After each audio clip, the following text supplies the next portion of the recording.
George Washington. George Washington led America to victory in the War of Independence against Britain and was unanimously elected as the first president of the United States, the only president in U.S. history to receive such an honor.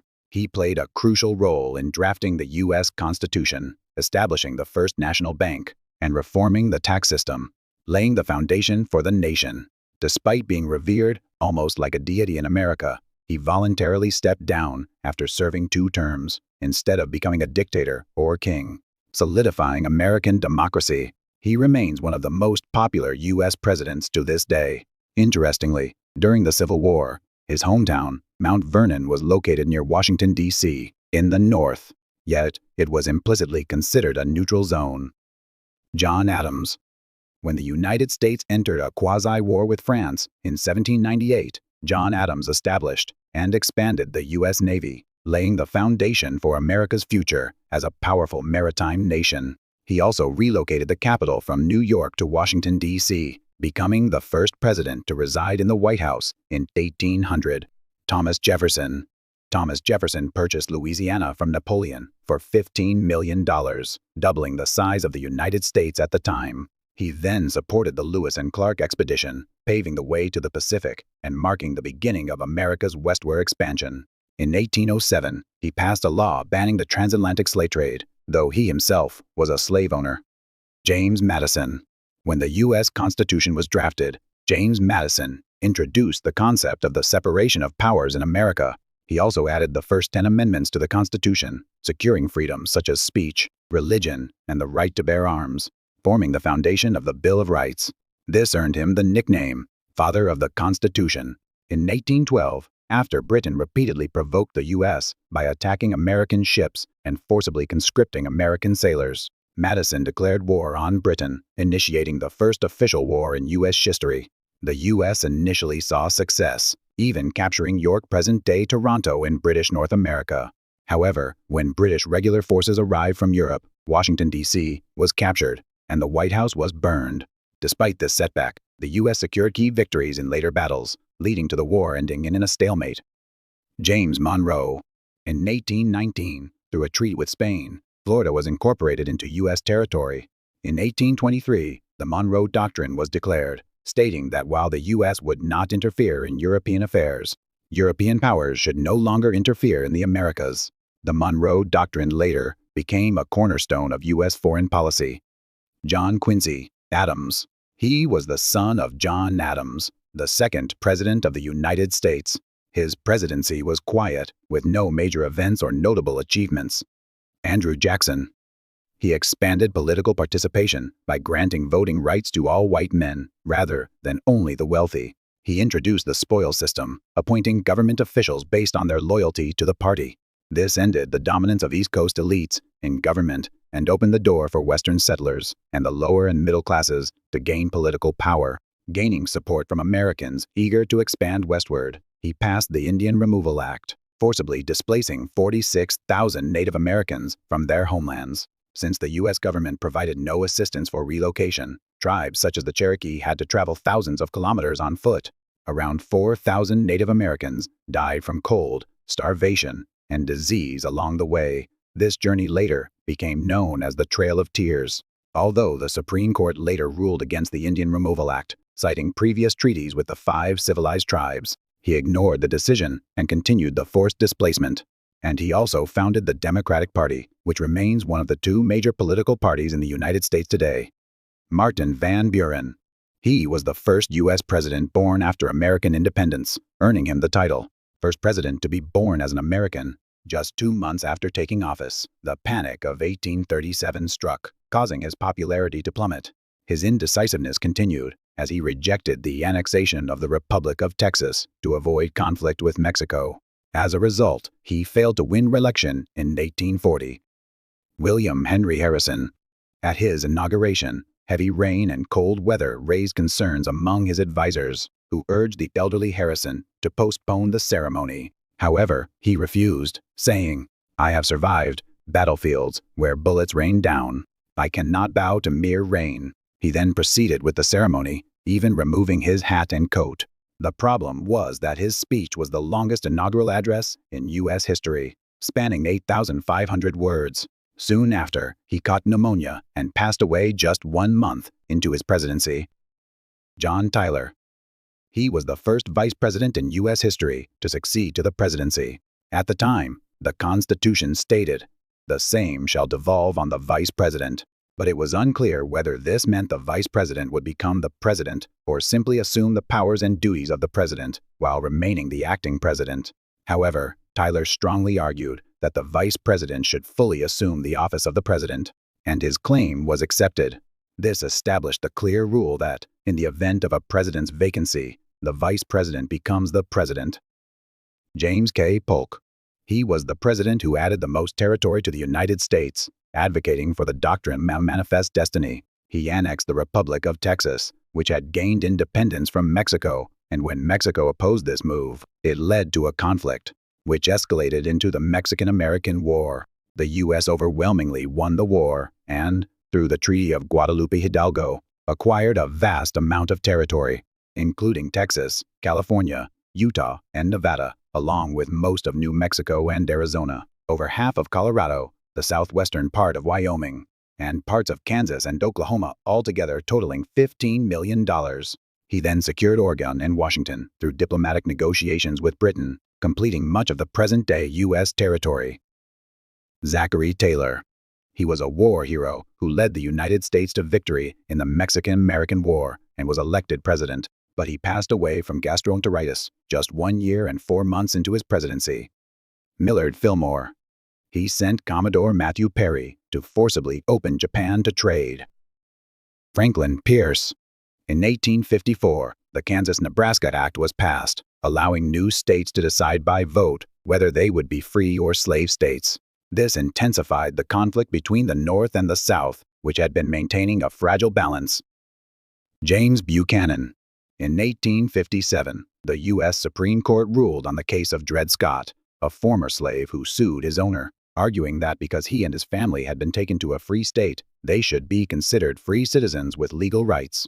However, the court dismissed his case, stating that slaves were not protected by the U.S. Constitution and had no right to sue. Furthermore, it ruled that slaves were private property, and freeing them would violate property rights. This decision is considered one of the most shameful rulings in U.S. judicial history. The real issue was that President James Buchanan supported the ruling, further escalating tensions over slavery. As a result, by the end of his term, after Abraham Lincoln was elected as the next president, Southern states seceded from the Union and formed the Confederate States of America. Abraham Lincoln. Abraham Lincoln was elected president with the lowest vote percentage in U.S. history, winning only 39% of the popular vote at a time when tensions between the North and the South over slavery had reached their peak. As a staunch opponent of slavery took office, the Southern states declared their secession from the United States and formed the Confederate States of America. However, Lincoln declared that no state had the right to secede from the Union, labeling the Confederacy as rebels. This declaration led to the outbreak of the American Civil War just 1 month into his presidency. The war, which began in 1861, ended in 1865 with a Northern victory. This solidified the political and military unity of the United States, marking the beginning of America's Golden Age. Lincoln was reelected for a second term, but just 1 month into his second term, he was assassinated by John Wilkes Booth, a fervent supporter of the South. Andrew Johnson. Andrew Johnson, who had been Lincoln's vice president during his second term, assumed the presidency after Lincoln's assassination. Although he was a Democrat, he had been chosen as vice president for political reasons to divide the Democratic Party and bring pre-war Democrats into the Republican-led administration. However, after Lincoln's death, Johnson found himself a Democratic president in a Republican-dominated government. His excessive leniency toward the South and repeated vetoes of bills supporting freed slaves caused severe friction with the Republican Party. Eventually, the House of Representatives introduced articles of impeachment against him, passing the resolution with 126 votes in favor and 47 against. The impeachment was not only supported by outraged Republicans, but also by Democrats who disapproved of Johnson, including Southern Democrats. Although impeachment resolutions had been proposed before, Johnson's impeachment was the first in U.S. history to be formally passed by the House and sent to the Senate. Since Republicans held over 2/3 of the Senate, most believed Johnson's removal was inevitable. However, in a shocking turn of events, all 3 articles of impeachment failed by just 1 vote, with a final tally of 35 votes in favor and 19 against for each. This happened partly because 9 Democratic senators opposed impeachment, but more importantly, a few Republican senators defected at the last moment. These Republicans did not necessarily support Johnson, but they feared that removing a president through impeachment could set a dangerous precedent, allowing Congress to exert excessive influence over the executive branch, thereby violating the principle of separation of powers. Having completely severed ties with the Republican Party, Johnson did not even attempt to seek re-election. At the inauguration of his successor, Republican President Ulysses S. Grant, Johnson did not attend. For 152 years, he remained the last outgoing U.S. president to skip his successor's inauguration until Donald Trump refused to attend Joe Biden's inauguration in 2021. Ulysses S. Grant. As a war hero who led the Union to victory in the Civil War, he accepted the Republican Party's invitation to enter politics and ran for president. Given that the election took place shortly after the Civil War, he won easily. However, his administration was plagued by endless political scandals due to the corruption of those around him. Despite this, 4 years later, he was reelected, as the public still resented the Democratic Party, blaming them for causing the Civil War. Rutherford B. Hayes.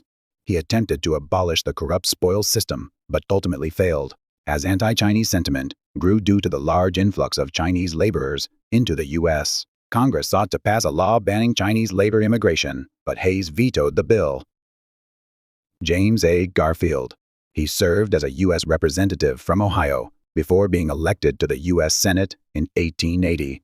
However, before his Senate term began, he ran for president and won, making him the only sitting member of the House of Representatives to become president in U.S. history.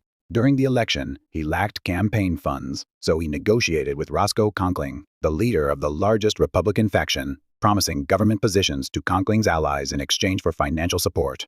However, after winning the presidency, he realized that distributing offices to Conkling's faction under the spoils system would not only undermine his authority, but also make it impossible to fight corruption.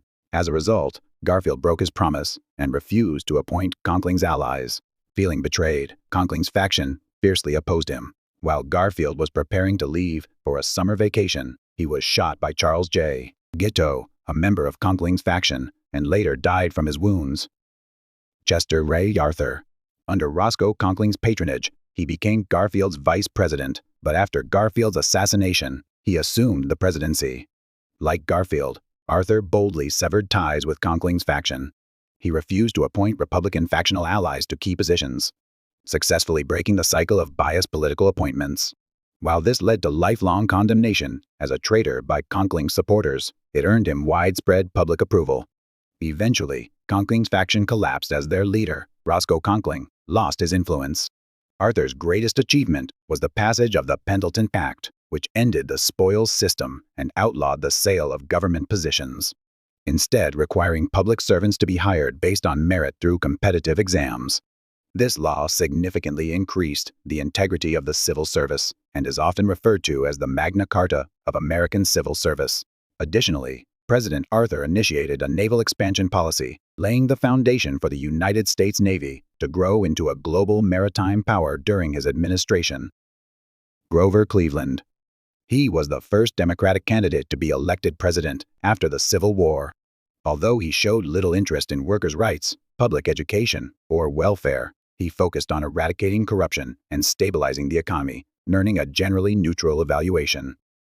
Benjamin Harrison. As large corporations like Rockefeller's and Carnegie's monopolized markets and worsened economic inequality in the late 19th century, he passed the Sherman Antitrust Act, the first antitrust law in U.S. history. He also strengthened the Silver Standard policy, but when an economic depression followed, he failed to win re-election and lost the presidency back to Cleveland. Grover Cleveland. He abolished the Silver Standard and maintained the Gold Standard in an attempt to overcome the economic crisis. However, as conditions worsened, the Panic of 1893 eventually struck. As a result, 600 banks collapsed, and when miners and railroad workers went on strike, his administration harshly suppressed them. This caused Democratic popularity to plummet, leading to the party losing the next election to the Republicans. William McKinley. When the Cuban independence movement against Spain erupted, public opinion in the U.S. strongly supported intervention. Amid this tension, the USS Maine exploded in Havana Harbor, and the U.S. blamed Spain, using it as a pretext to declare war. In just 4 months, the U.S. defeated Spain, bringing Cuba under its sphere of influence and acquiring the Philippines, Guam, and Puerto Rico from Spain. However, Filipino revolutionaries, who had already declared independence and established the First Philippine Republic, refused to accept U.S. rule. In response, McKinley launched the Philippine-American War to crush the resistance by force. Despite his imperialist actions, the Republican Party framed the war as a liberation effort, claiming they had freed millions from Spanish oppression.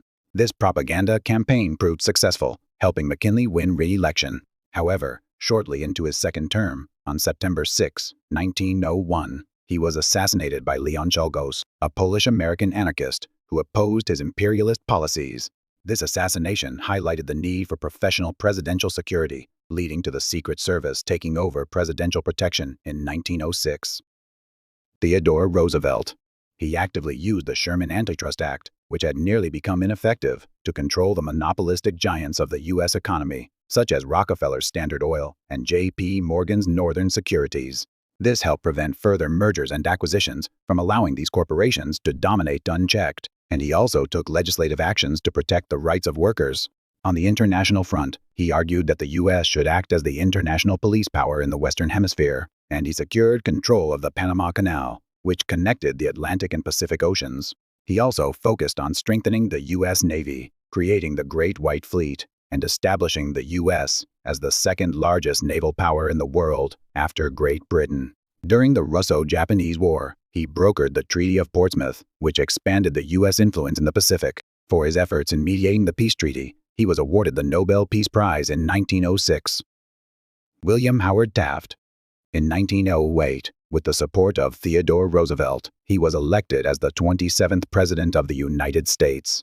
As president, he generally continued Roosevelt's expansionist policies, but unlike Roosevelt, he aimed for dollar diplomacy, a peaceful foreign policy based on economic power rather than military force. However, over time, as Roosevelt became increasingly involved in his administration, he split from Roosevelt due to the growing interference. In the following election, he ran as the Republican candidate in a divided party, but was defeated by Woodrow Wilson. Woodrow Wilson. He established the Federal Reserve System, which serves as the central bank of the United States. During World War I, as German attacks on American merchant ships escalated tensions, anti-German sentiment in the U.S. intensified. The Zimmermann Telegram, in which Germany proposed that Mexico engage in war with the U.S., became the final catalyst. On April 6, 1917, Wilson declared war on Germany. After the war, he championed self-determination for nations and helped establish the League of Nations. But due to strong isolationist opposition from members of the Senate, the U.S. failed to gain the necessary two-thirds majority to join the League, leading to a significant diplomatic setback.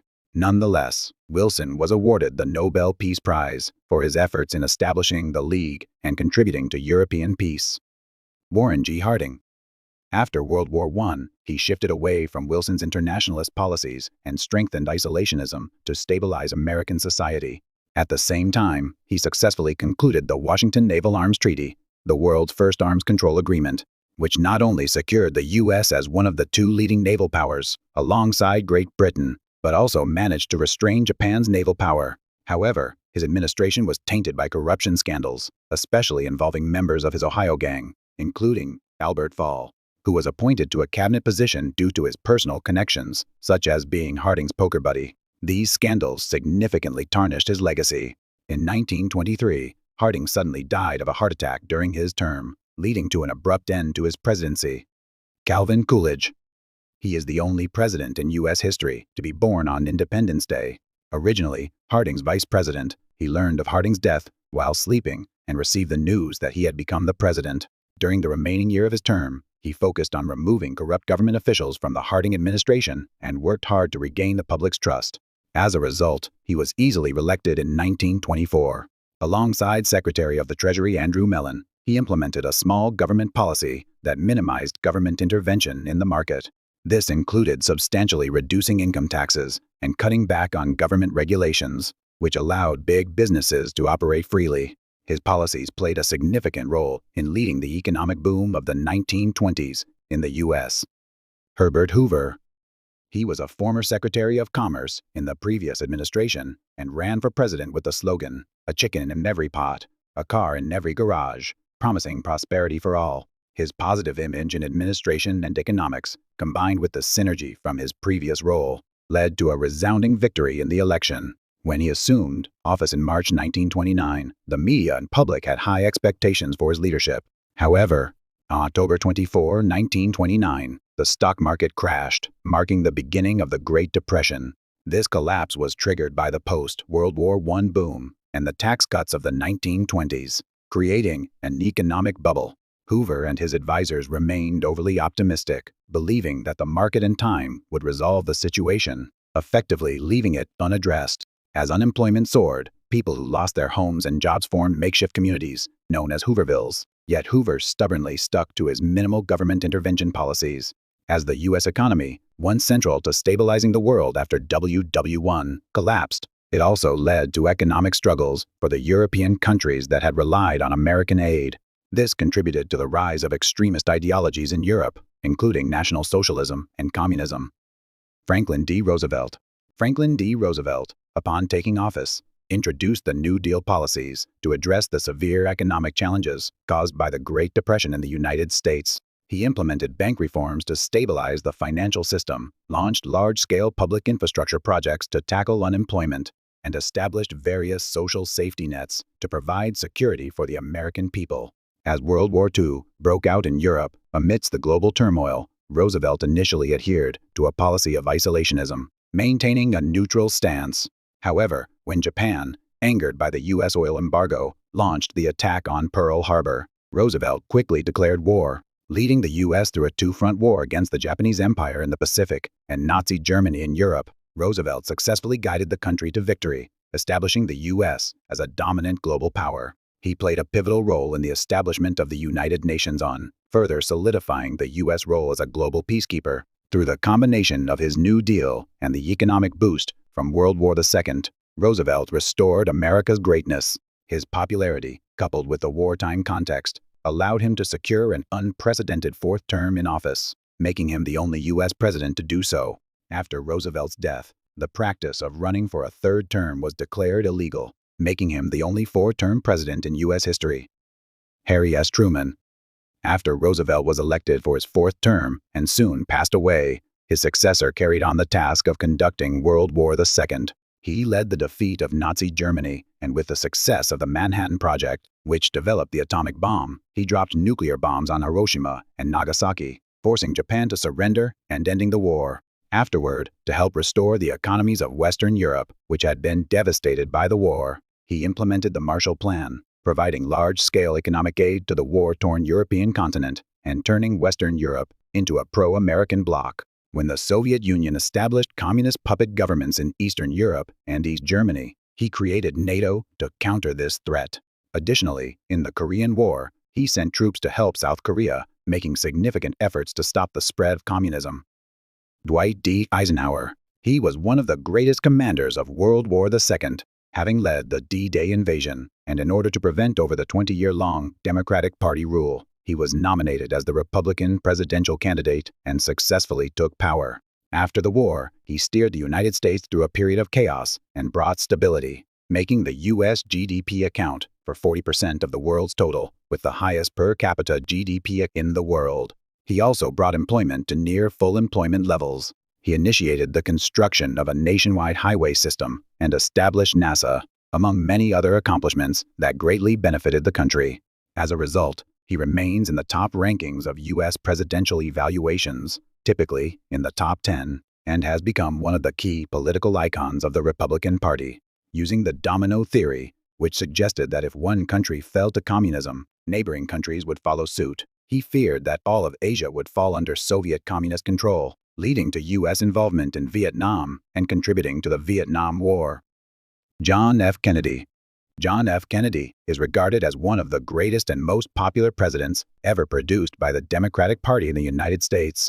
He represented a young, ambitious, and open-minded leader and he continues to be an idol for political figures in the Democratic Party to this day. When the Soviet Union successfully launched the first artificial satellite, Kennedy declared in 1961 that we will land a man on the moon within 10 years in order to overcome the Soviet Union's achievement and take the lead in the space race. He initiated the Apollo program. During the nuclear arms race, the Soviet Union, which was in an overwhelmingly disadvantageous position, secretly installed missile bases in Cuba. When the U.S. discovered this, it nearly led to the outbreak of World War III. In response, Kennedy deployed around 90 ships, including NATO aircraft carriers, to blockade Cuba and demonstrated strong leadership by negotiating with Soviet Premier Nikita Khrushchev, thereby averting a global catastrophe. His actions earned him intense support from Americans. However, on November 22, 1963, while campaigning for election during a parade in Dallas, Texas, Kennedy was assassinated by Lee Harvey Oswald, a former U.S. Marine. 2 days later, on November 24, Oswald was shot and killed by Jack Ruby while being transferred to jail, and this event gave rise to numerous conspiracy theories and remains an unsolved mystery. Lyndon B. Johnson. Lyndon B. Johnson succeeded to the presidency following the death of John F. Kennedy. He promoted the Great Society Initiative and declared a war on poverty, implementing policies such as the expansion of public housing and substantial financial support for public and special education. The foundation of the current U.S. healthcare system, including Medicare and Medicaid, was also established during the Johnson administration. During his tenure, he passed 3 civil rights acts, ensuring that African American rights were nationally recognized for the first time under his leadership. On the international front, he escalated the Vietnam War by deploying large numbers of U.S. troops, using the Gulf of Tonkin incident as a pretext. Richard Nixon. He played a key role in easing the Cold War by withdrawing from the Vietnam War and establishing diplomatic relations with China. In 1972, he was elected, but during the campaign, his team installed wiretaps in the Democratic National Committee office at the Watergate Hotel to secure his reelection. When this was discovered, he attempted to cover up the incident by abusing presidential power and lying to the public. As his deception was exposed and he faced the threat of impeachment, he resigned from the presidency in 1974, becoming the central figure of the Watergate scandal. Gerald Ford. As Nixon's vice president, he assumed the presidency following Nixon's resignation. However, his approval ratings plummeted after he granted Nixon a full pardon through his presidential authority. He later ran for re-election, but was defeated by Jimmy Carter, resulting in a presidency that lasted only 2 years and 165 days. Among U.S. presidents in the 20th century and beyond, he had the shortest tenure of any who did not die in office or resign. Jimmy Carter. Amid public distrust of politicians following the Watergate scandal, he was elected president with a reputation for morality and honesty. However, his lack of political skill and economic difficulties caused by the second oil shock led to his failure to win re-election. He suffered a historic landslide defeat to Ronald Reagan, losing the Electoral College by a staggering 489 to 49. Ronald Reagan. At the time, the U.S. economy was in disarray due to stagflation caused by the oil shock, with an unemployment rate of 10% and interest rates reaching 21%. However, by implementing low taxes and deregulation, he successfully curbed inflation and stabilized the American economy. With exceptional communication skills and a keen ability to understand what the public wanted, Reagan gained immense popularity. He ran for re-election and achieved a landslide victory, winning 49 states and securing the Electoral College by an overwhelming 525 to 13 margin. George H.W. Bush. To distinguish him from his son, George W. Bush, the 43rd president, he is commonly referred to as Bush Sr. or H.W. Bush. During his presidency, the collapse of the Soviet Union marked the end of the Cold War, making the United States the world's sole superpower. When Iraq invaded Kuwait, triggering the Gulf War, the U.S. showcased its unmatched advanced weaponry and efficient military operations, decisively defeating Iraq and solidifying its status as the world's dominant superpower. This ushered in the era of Pax Americana. His approval rating soared to an astonishing 89%, making his re-election seem certain. However, his failure to effectively address the economic recession that followed the Soviet collapse led to his defeat by Bill Clinton in the 1992 presidential election. Bill Clinton. Using the campaign slogan, "It's the economy, stupid," he successfully blocked George H.W. Bush's re-election and became president. Through significant investments in high-tech industries, moderate tax increases, and controlled government spending, he led the U.S. into one of the greatest economic booms in its history. However, a scandal erupted when it was revealed that he had an affair with Monica Lewinsky, a 22-year-old White House intern at the time. The affair was exposed through secretly recorded phone conversations by Monica's friend, Linda Tripp, who worked at the Pentagon. The scandal led to impeachment proceedings, but he was acquitted by the Senate and remained in office. In her memoir, Hillary Clinton wrote that the only one in the family who welcomed Bill home during that time was their pet dog. In an interview, she also admitted that she had felt like wringing his neck. George W. Bush. Unlike his predecessor, Clinton, he was known for having a clean personal life and being morally upright. However, after the 9/11 attacks, he declared the war on terror, leading prolonged military campaigns in Afghanistan and Iraq, which drained U.S. resources. His focus on these conflicts prevented him from countering the rise of Russia and China, making him a key figure in the emergence of a new Cold War. Most critically, the 2008 subprime mortgage crisis erupted at the end of his presidency, effectively bringing an end to Pax Americana. As a result, he is widely viewed negatively by many Americans. Barack Obama. He was the first African-American president in U.S. history. He swiftly overcame the economic recession caused by the subprime mortgage crisis and successfully eliminated Osama bin Laden, taking down a key Al-Qaeda figure a decade after 9/11. He introduced Obamacare, a healthcare system for low-income individuals, and signed the Paris Climate Agreement, committing to reducing carbon emissions. Additionally, he eased tensions in the Middle East through a nuclear agreement with Iran. However, these achievements were later undone by the Trump administration. Donald Trump. He implemented economic stimulus measures such as tax cuts and low interest rates, achieving a GDP growth rate that surpassed expectations. During the COVID-19 pandemic, the economic losses in the U.S. were relatively smaller compared to other advanced nations. He shifted away from the long-standing pro-China policy, gradually adopting a more confrontational approach towards China.